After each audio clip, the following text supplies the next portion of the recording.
January 23, 1942. Dawn has not yet broken over the ragged ridgelines along the Salween River, where Burma and China meet in a tense handshake of mountains and mist.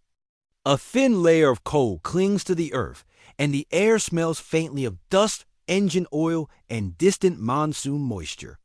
On a rough forward airstrip carved out by hand and willpower, a single Curtiss P-40 sits like a crouched animal, its sheet metal skin absorbing the first gray light of morning. The ground crew move with quiet determination, boots crunching across the brittle frost. Each man knows the fragility of this place. Each breath hangs like smoke in the stillness. Inside the cockpit, Lieutenant Kenneth A. Jernstedt adjusts his gloves and listens to the heartbeat of his aircraft. The starter whines. Then the Allison V1710 engine catches with a deep-throated thunder, rolling through the valley like distant artillery. That sound, heavy, democratic, unpolished, will become the symbolic pulse of this story. It is more than an engine. It is a voice of American industry carried across the Pacific. A sound built not in sleek war laboratories, but in factories humming with welders, laborers, and the unconquered optimism of a people determined to resist tyranny. The engine settles into rhythm, each vibration echoing a promise: endurance, resilience, and the capacity to fight even when outnumbered. The sky above remains a pale canvas, waiting to be filled. What happens within the next hour will enter the lore of the early Pacific Air War. What begins as a routine patrol will become a confrontation so lopsided, so wildly improbable, that even wartime intelligence officers will later question whether the pilot exaggerated his experience. But history is often shaped by the improbable, shaped by men who find themselves stretched between fear and possibility. And on this morning, one American fighter pilot will look up to see the sky darken not with storm clouds, but with the wings of 64 Japanese aircraft descending toward his solitary position. To understand why that moment mattered, one must return to what the world looked like in early 1942. The Empire of Japan, victorious across Southeast Asia, swept through the region with devastating speed. Rangoon, Moulmein, Tavoy, names that barely registered in Western consciousness, were suddenly stamped beneath the weight of rising sun insignia. The British Empire teetered. Chinese resistance strained under years of conflict. And into this collapsing geography came the Flying Tigers, American volunteers whose shark-toothed P-40s became icons of defiance. These pilots, under Claire Chennault, had been trained not in formal doctrine, but in survival. Chennault's lectures were not gentle. He told them that Japanese fighters' light, acrobatic Nakajimas would outturn them every time, that attempting the dogfight was a suicide pact, that their only salvation rested in discipline, altitude, and the raw dive speed of their American machines. The men listened, some with tension, some with skepticism, but every pilot understood the stakes. In this theater, mistakes were final. On this January morning, Jernstedt departs the ground with 2 other P-40s, assigned to patrol the approaches to the Burmese frontier. Their mission is simple: observe Japanese movements. Their expectation: routine interception, perhaps a brief skirmish, nothing extraordinary. But war rarely respects expectations. As the trio climbs toward the rising sun, the mountains cast long shadows that stripe the lowland haze. The Allison engine continues its growl steady, unwavering, the symbolic heartbeat of a nation thousands of miles away. Below, the land remains quiet. Above, the sky waits. Within minutes, the calm fractures dot far ahead. Over the far bank of the Salween, a dark band appears along the horizon, too low for cloud, too dense for mist. The pilots narrow their eyes. The band moves. It thickens. It separates into dozens of smaller shapes. And then the truth becomes unmistakable. A Japanese formation, massive, layered, disciplined. Fighters, bombers, escorts stretching in a kilometer-wide arc across the heavens. Later intelligence would identify them as Ki-27s and Ki-21s, supported by additional fighters emerging from the glare. More than 60 aircraft advancing toward a single defensive line. For the Japanese air crews, confidence is absolute. Their early war experience has taught them that Allied forces break quickly under pressure. They expect scattered resistance. They expect to carve through the thin air screen with routine efficiency. Many of these pilots carry memories of earlier victories, British Blenheims falling in flames, Chinese fighters vanishing beneath machine gun fire, American volunteers caught unawares. Their expectations are clean, sharp, almost mathematical. Overwhelm, eliminate, proceed. What they do not expect is a solitary P-40 to rise through the layered sky with the deliberate boldness of a hunter. The first phase of the engagement happens quickly.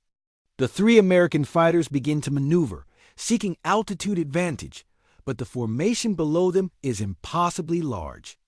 When additional aircraft rise from the rear echelon of the Japanese formation, the balance tilts from dangerous to catastrophic. A swirling mass of fighters stretches toward them like an opening jaws. The two P-40s flanking Jernstedt become separated. Within moments, he loses sight of them entirely.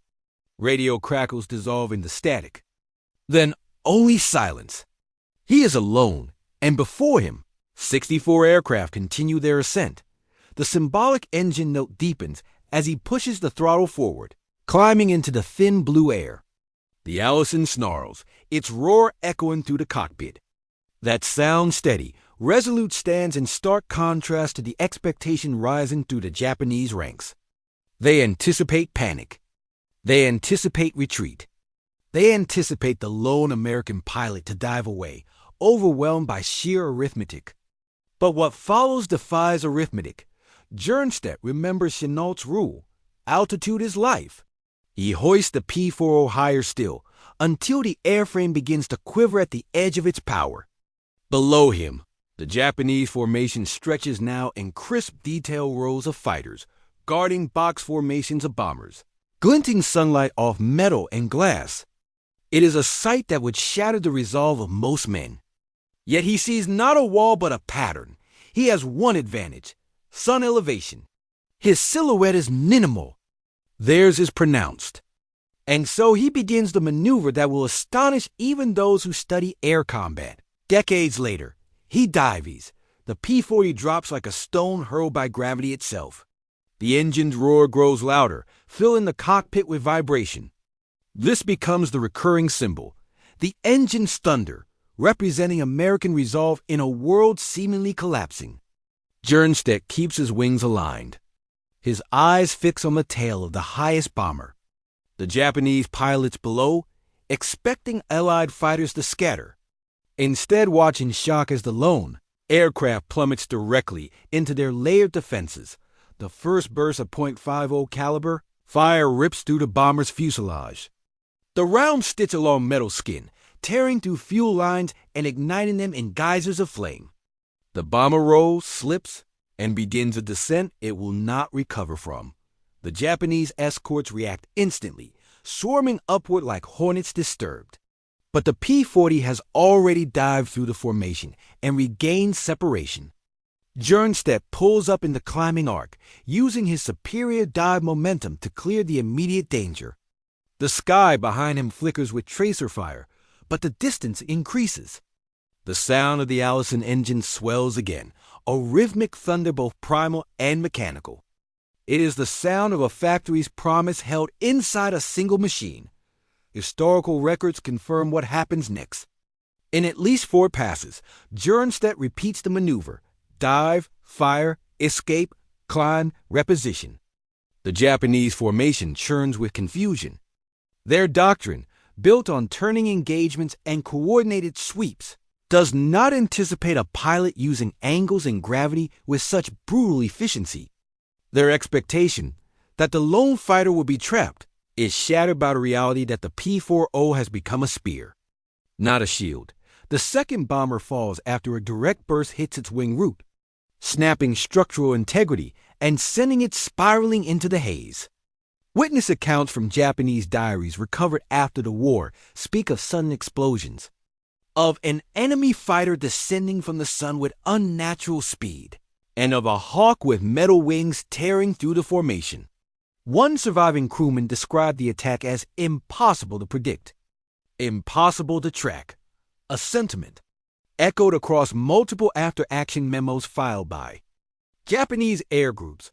Jernstedt climbs again, alone, outnumbered, guided, not by doctrine, but by instinct hardened through earlier missions. The sky vibrates with the pulse of the Alaskan engine.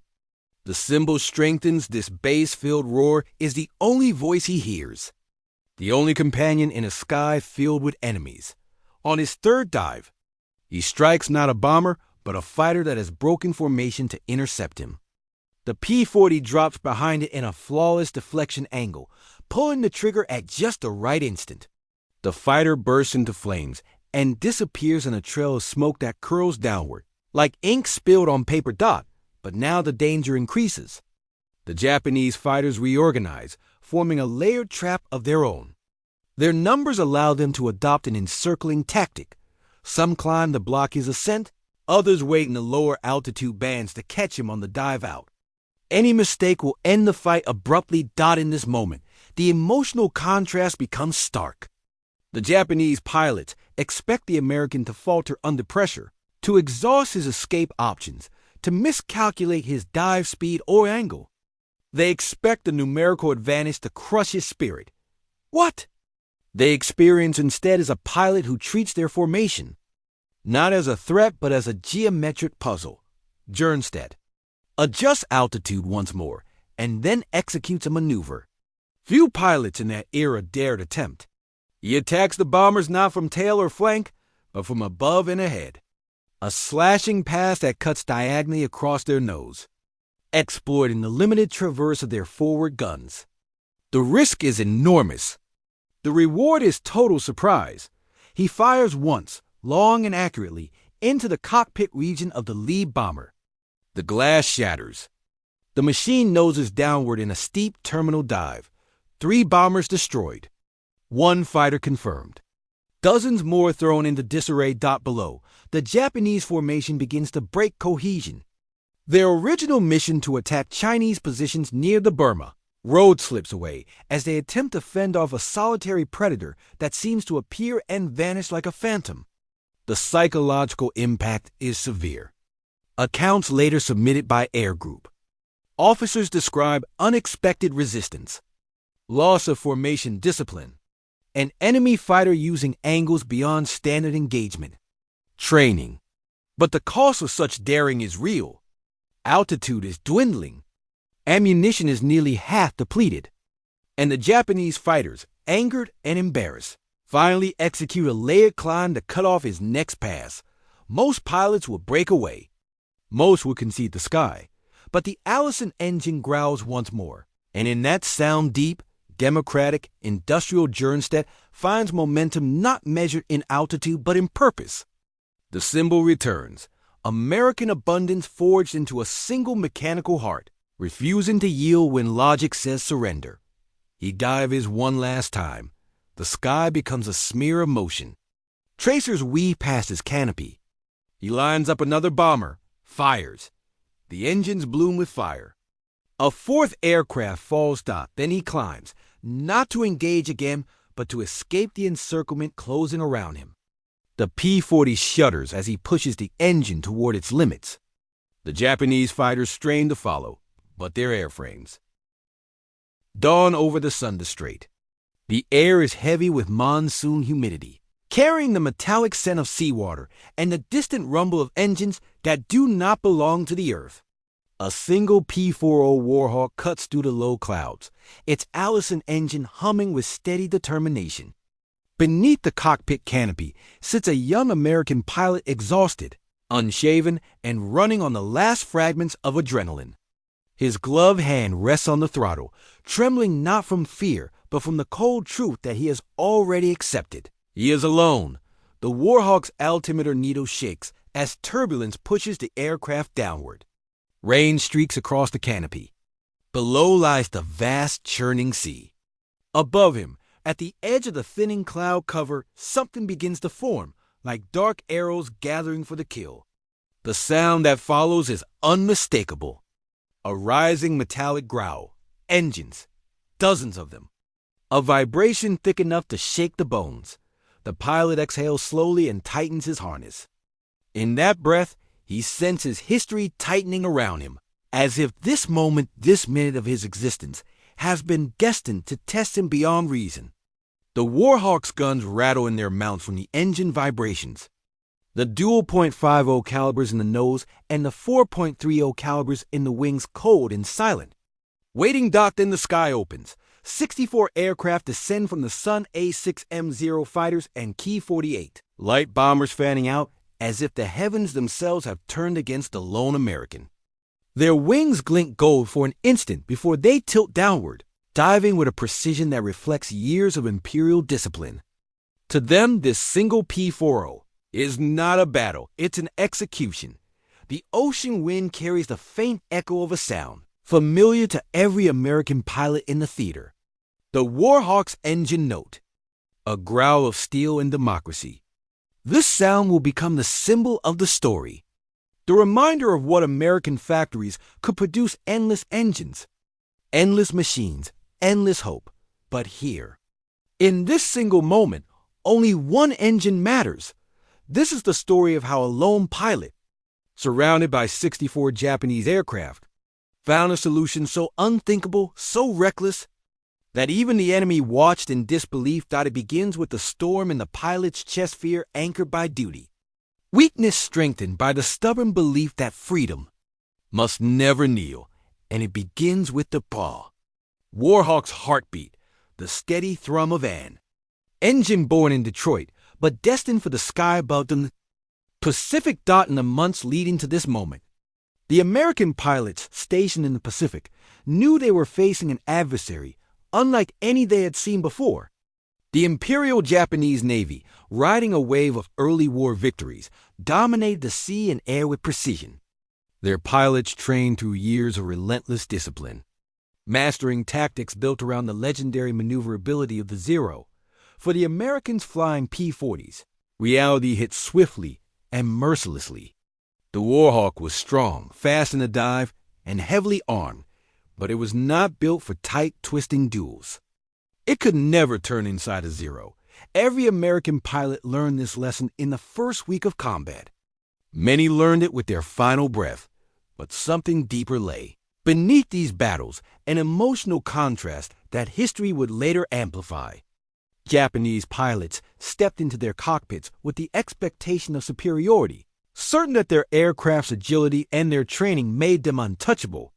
They had tasted victory after victory since Pearl Harbor, and confidence hardened into near certainty. To them, the P-40 was a symbol of industrial arrogance, heavy, stiff, slow to turn, and inferior in the only arena the Japanese valued, the dogfight. Yet the American pilots carried something the Japanese could not measure. Not maneuverability, not finesse, but a method of fighting that ignored honor-bound tactics and embraced the cold industrial logic of survival. Dive, hit, run. Use the weight of American metal to break the rhythm of an opponent raised on ritualized aerial combat. And above all, never turn with a Zero. That lesson would become the heartbeat of this story. As the war intensified, American pilots fought, bled, and adapted. They learned that altitude was life, speed was safety, and that every second in the air demanded unsentimental calculation. This education had been carved from the wreckage of Warhawks scattered across the Philippines, Java, and Burma, and among these pilots rose a few whose instincts sharpened in the furnace of constant survival. One of them, a man flying alone over the Sunda Strait on January 23, had already survived encounters that should have ended his story long ago. His name appears in records as a pilot who flew for hours longer than his fuel gauge allowed, who fought in conditions that tested sanity, and who refused to surrender even when the skies blackened with enemy formations. He was not a hero by choice. He was a hero because history demanded one. In today, history would demand much more. As the formation of 64 Japanese aircraft descended, the pilot's mind raced through the cold arithmetic of survival. There was no cover. No clouds thick enough to hide. No friendly aircraft. No anti-aircraft guns. Only the ocean below and the storm above. He angled his P-40 upward not to attack, but to gain a sliver of altitude that might buy him precious seconds. His engine roared in response, the sound deep, gritty, mechanical, rising like a defiant trumpet. This recurring sound, the Warhawk's rising growl, becomes the symbol of American resilience in this tale. Each time it bursts into the air, it echoes the idea that free nations could forge engines faster than empires could break them. The Japanese formation split into two attack waves. Zeros moved ahead, sleek and predatory. Bombers held altitude behind them. From their perspective, this was a simple hunt. One P-40, 64 attackers. Statistics reduced to certainty. The first fighters dove. Tracer rounds streaked through the sky, stitching lines of fire around the P-40. The pilot rolled hard right. The Warhawk shuddered under the force, its wings bending slightly. The Zero behind him slipped past, overshooting from excess speed. The American immediately dove steep, vertical, trusting the Warhawk's structural strength. This was the advantage no Zero could match. Its lightweight frame, so perfect for turning, could not withstand high-speed dives without risking structural failure. The P-40 screamed downward. The Zero followed, but only for a second. Its pilot, seeing the speed building too rapidly, pulled away. The first attack failed, but 63 aircraft remained. Historical records confirm that American pilots regularly faced overwhelming odds in early 1942. In the defense of the Philippines, P-40 pilots frequently took on formations of bombers and fighters with ratios as brutal as 1:12 or 1:15. Air combat diaries and squadron reports from the period show patterns of isolation, miscommunication, broken command structures, and outnumbered defenders forced into desperate tactics. Among these reports sits a line that historians often revisit. The P-40 could dive like a stone. And sometimes that was the only thing that saved us. It was not elegance. It was survival through physics. But today, physics alone would not be enough. The second attack wave moved in. This time, Zeros formed the pincer, approaching from both flanks. The pilot leveled out, giving his Warhawk a burst of throttle. The engine's roar rose again, the metallic growl transforming into a sound that seemed to shake the humid air. Then he made his decision. Not to flee, not to hide. He turned directly toward the PINCER. It was madness suicidal to anyone watching from below. Japanese pilots had seen Americans panic before, pulling maneuvers that exposed their weaknesses. But this move did not resemble panic. It resembled a calculation too cold for instinct. The P-40 flew straight at the two converging fighters, the Zeros, trained in coordinated attack doctrine, expected their quarry to break left or right. Instead, the American pilot forced them into their own mathematical trap. Their turning radius, their speed, and their angle left them no room to adjust. They fired. He fired. The Warhawk's .50 caliber guns thundered a deeper, heavier sound than anything the Japanese aircraft could produce. Shell casings clattered against the fuselage, and smoke trailed from the gun ports. One Zero evaporated into fragments as its fuel tank ignited. The second banked away violently, black smoke trailing from its engine. 2 down. But this was only the beginning. The Japanese pilots were stunned. The man in the P-40 had thrown himself directly into their jaws and emerged alive. It defied the logic they had been trained under, their expectations of American passivity. Predictable maneuvers began to fracture, emotionally. The contrast widened. Imperial pilots expect a weak prey. Instead, they found a predator disguised in American steel.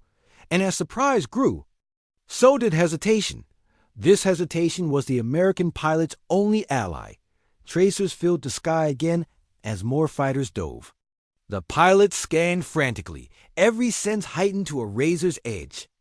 The Warhawk's roll rate, inferior on paper, felt alive beneath his hands as he jinked left and right.